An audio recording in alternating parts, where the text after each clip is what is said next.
Good morning. Thank you for joining us today. Vice Chair Lieu and I are happy to be here, and we're happy to preside over the House Democratic Caucus meeting this morning. But it's very clear that after House Republicans did their level best in trying to tank this economy, that the Biden-Harris economy just continues to do well. Over 339,000 new jobs created in May, 13 million jobs in the Biden-Harris administration since they have taken office, and unemployment the lowest rate in 5 decades, all because of job-creating bills that were signed into law and where House Democrats played instrumental roles. We want to continue to build on this progress. We want to pass laws that open up clean energy projects and innovation and put people to work. We want to fully fund the bipartisan infrastructure bill and the CHIPS Act to ensure that we're creating jobs for the 21st century economy across every zip code in our country. And we want to make sure that our fossil fuel dependence continues to be reduced, as well as prices at the pump. But what do House Republicans have planned? This month, they have told their members that they are going to mark up over $3 trillion tax cut that would help the wealthy and the well-connected at the expense of everyone else. After crowing about deficits and debts for the last few months, we know that this is exactly what they had in mind. They want to make sure that they add trillions to the deficit before the chairman's birthday, which has been something that he has frequently told his members. They want to make sure that the burdens that families pay continues to rise, and the American people clearly will see through this hypocrisy. They will know exactly where House Republicans stand once they mark up this bill. That's what we have ahead, and House Democrats look forward to continuing to stand for progress and stand for job creation. Vice Chair Ted Lieu. Thank you, Chairman Aguilar. Joe Biden is the jobs president. In the first 15 months of the Biden-Harris administration, over 10 million jobs were created, the highest in U.S. history. And as Chairman Aguilar stated last week, another terrific jobs report came out, exceeding expectations. Last week also showed that it was House Democrats that prevented MAGA extremists from harming American families. It was House Democrats that bailed out a rules vote when Speaker McCarthy couldn't get enough votes to pass a rule on a package he himself negotiated. It was House Democrats that also supplied the votes to get a majority for a package that Speaker McCarthy couldn't get enough votes just with his own caucus. And despite the best efforts of MAGA extremists to crash U.S. economy, it was House Democrats that said no and stopped that from happening. And with that, I yield back. Thank you, Vice Chair Lieu. Ryan.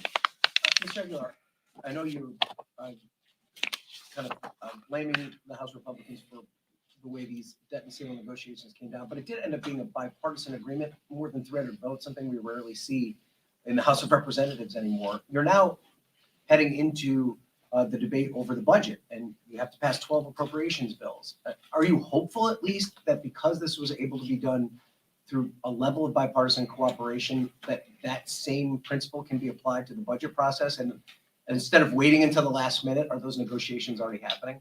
Well, first of all, Ryan, thank you for asking an appropriations question. This is, my sweet spot here. So I appreciate it. Look, the House, and I think you'd also appreciate the appropriations process just operates a little different, right? Members generally want to work together. They want to get these bills out. That's something that brings both parties together, is to pass these bills. And hopefully the framework that has been adopted, again, like the Vice Chair said, 165 Democrats supporting that bill. We didn't love every element of it, but it did create a roadmap to get these appropriations bills out. and hopefully both sides see that there is a benefit to getting these bills signed into law as well, because the non-defense cuts and the defense cuts that would trigger if we didn't pass a budget and pass these appropriations bills. So we're hopeful, we're optimistic that this framework will lead to good bipartisan bills, but that can only happen if Republicans tune out the extremism, not just in their conference, but now Speaker McCarthy has placed some of these extreme members on the Appropriations Committee as part of his deal when he was auctioning off seats and trying to get the speaker's gavel. So I think that that's something that is to be determined. Generally, the appropriations members are a little bit more reasonable, and we hope that it's that spirit that our colleagues carry forward. It's going to mean that these bills have to move forward in a bipartisan basis in order to be signed into law. So if Republicans have a choice, do they want extreme bills out of committee that will keep their conference together, or do they want bills that will have bipartisan support that are more likely to be signed into law and agreed to by the Senate? That's a decision for the Speaker and the majority. Is that, if I can follow up, is that the first step in this process, though? I mean, the old appropriations process was bipartisan bills would emerge out of committee first and then go through the process.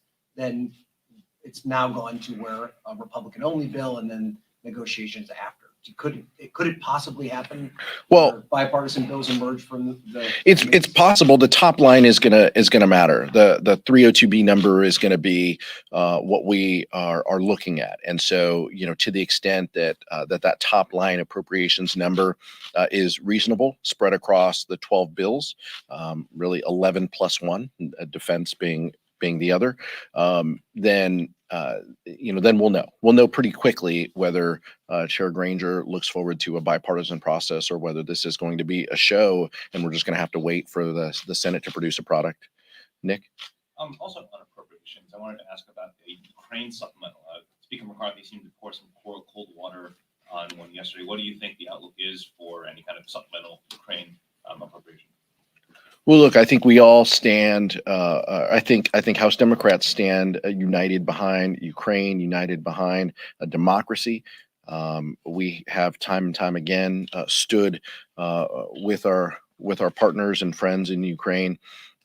We look forward to seeing, but the next process would be the administration indicating that funds have been exhausted. And so let's let the process play out, see what the administration says. But I think I read those comments from Speaker McCarthy saying he is very mindful that the most extreme voices in his conference hold sway. Just like they were able to get seats on the Rules Committee, just like they were able to get seats in the Appropriations Committee, he has a very strong anti-Ukraine faction within his conference that he's trying to navigate. And so let's see what the administration proposes, where the funds have been expended and what the timing of that is. But clearly, House Democrats will continue to be supportive of Ukraine moving forward. It's going to be on the Speaker as to whether this gets some floor time. Can I ask your reaction to the whistleblower who is a former intelligence and military official saying that there's a government department that has in fact recovered UFOs and aliens essentially, and that this department is keeping it secret from other agencies, including Aero, including Congress? Do you know anything about recovered UFOs? And if not, what is your reaction to this? This is not a question I had on my bingo card last week. It is not my sweet spot. Although I am a defense appropriator, I am part of classified briefings. This is nothing that has come up. I didn't read the article that you're mentioning. I saw it. I'll let the vice chair comment because I think. Do you think, considering the Defense Department has said there are certain UFO videos to this point that we can't identify? I mean, is this outside the realm of possibility? Is this something that realistically Congress would look into after this? In the Senate, I just refer you to the Senate testimony. There was a committee hearing, and there was members of the defense community who testified in public session. I would imagine that there will continue to be conversations and testimony in the future, but I don't have anything more to add on that. Let's go back to your sweet spot. Let's go to appropriations. So a lot of Republicans are going to be asking for additional spending cuts when we get down to that budget process. Are you going to be open to that, or are you drawing the line in the sand? Well, look, it depends on within that appropriations process. Like we said, we're viewing it as 11 bills plus one because the defense number was called for and is now a part of law. Then there is the non-defense number with a healthy amount and continued funding for the Toxic Exposure Fund and our commitment to veterans. House Democrats see that as a success and a win.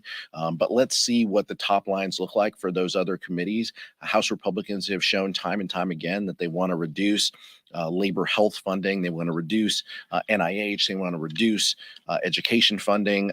Let's see what they come back at. Let's see what those top line numbers look at. And then House Democrats and appropriators will take a posture and a commitment, and we will have those conversations in committee. We will have open amendment process.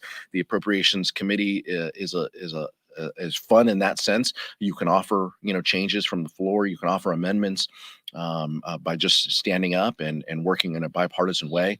So we look forward to that process playing out. But the next step is clearly those top line numbers, and we'll see the seriousness in which House Republicans want to treat this and whether they want this to be a bipartisan process or not.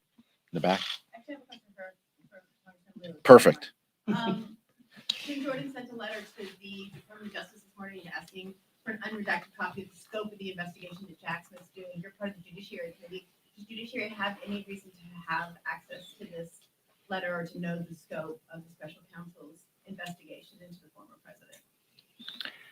So Congress is their legislative branch. We do not interfere in ongoing law enforcement investigations. Law enforcement should be allowed to do its job. It is frankly outrageous that you have Chairman Jordan trying to interfere in an ongoing federal investigation. And by the way, Department of Justice is just going to ignore it. It's just a continued attempt too. I mean, this is a House Republican conference that has talked routinely about defunding the FBI.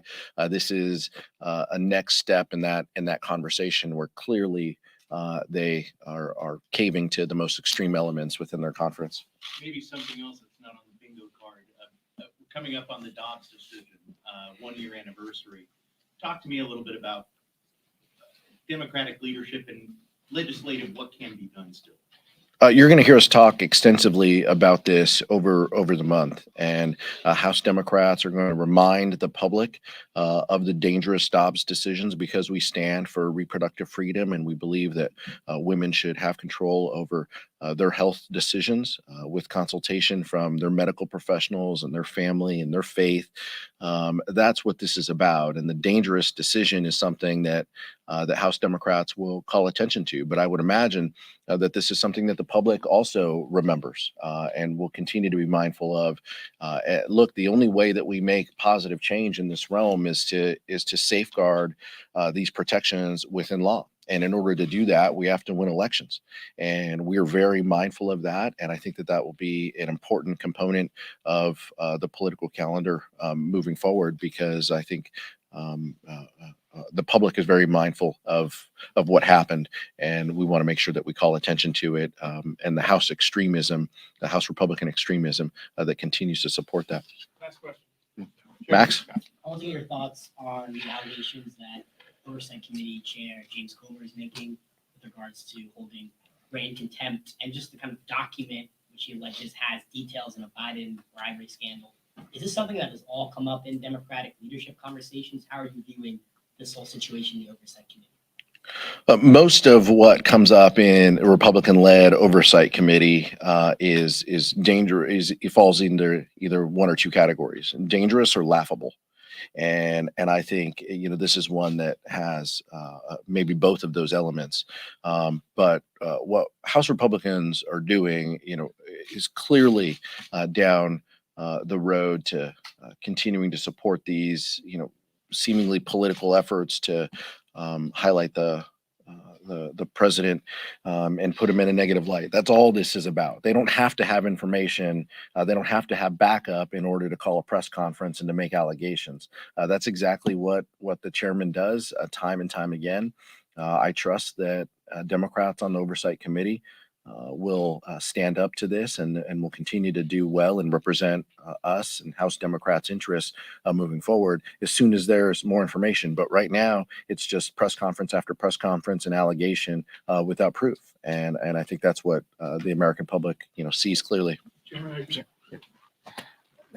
I just want to say that these are the same allegations that Trump's own Attorney General, Bill Barr, took a pass on. Thank you so much. Thank you.